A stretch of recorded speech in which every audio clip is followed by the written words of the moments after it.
elini, kemerini bağla, sarsın belini. Koklarsın simsiyah saçın telini, aşığım ben sana esmer güzeli.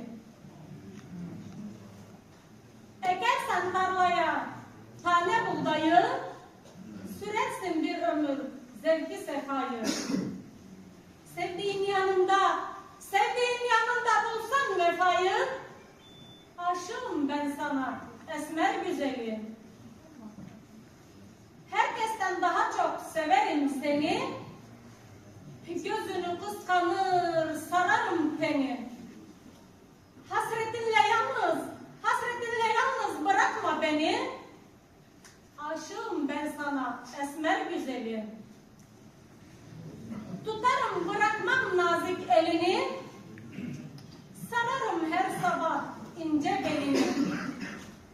Bağlarım gönlüme gönül telini, aşığım ben sana esmer güzeli.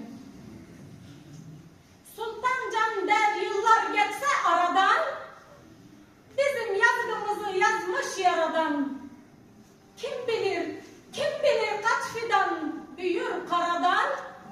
Aşığım ben sana esmer güzeli.